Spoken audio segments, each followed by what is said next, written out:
Mais le jour où c'est que les 7 millions de Québécois auront fait le choix de s'installer sur l'île de Montréal, j'espère qu'il va se trouver encore du monde assez game pour aller au-delà du choix économique et puis poser un geste de rêve, un choix social. Vous louerez un char.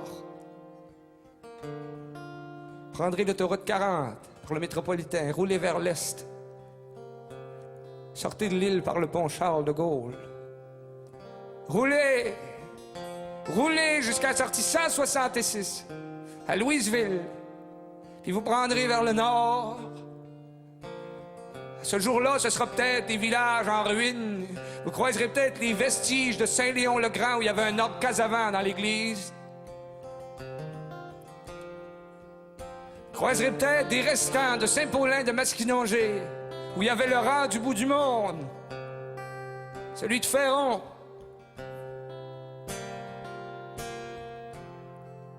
Roulez, je vous promets. Au bout du chemin,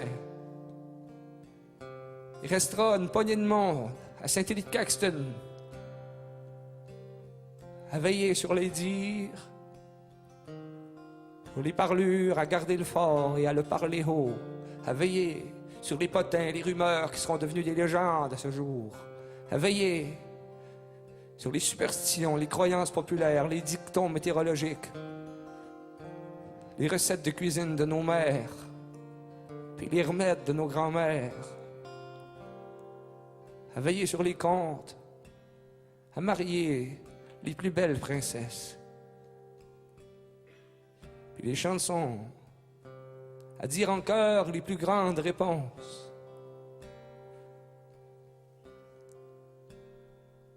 Ma grand-mère se levait debout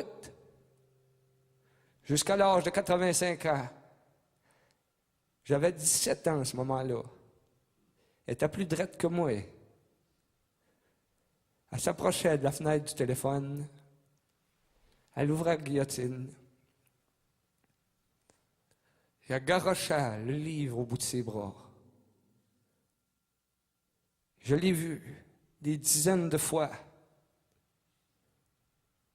Jamais compris le tour. Le livre n'avait pas le temps de se déposer dans la pelouse, que déjà les couvertures étaient ouvertes, puis les pages étaient folles, puis ça se mettait à battre des ailes pour se lever dans le ciel du village, puis disparaître par-dessus de la grange à Louise-André Garand. C'est un livre sauvage qu'une grand-mère, analphabète, avait réussi à dresser, à venir pondre des histoires en or dans le nid de ses petites mains de rêve.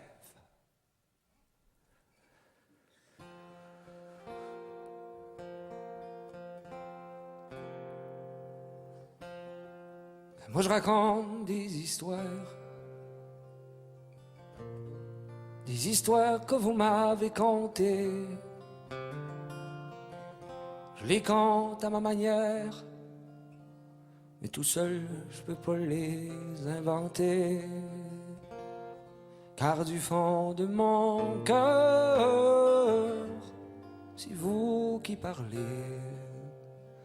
Je suis poète à mes heures, mais surtout, c'est de vous écouter parler de tout. Tout au long de mes rêves,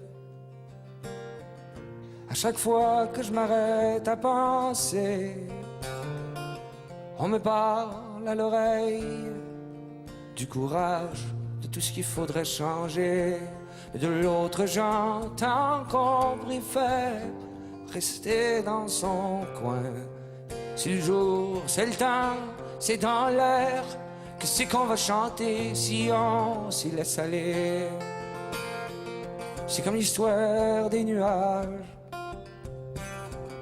et puis du vent qui arrêtait pas de souffler. On m'a dit qu'à l'orage, y a rien que le vent qui pouvait tout faire passer. Du fond de mon cœur, je vous entends souffler. Que même si le vent peut faire peur, c'est lui qu'il faut chanter.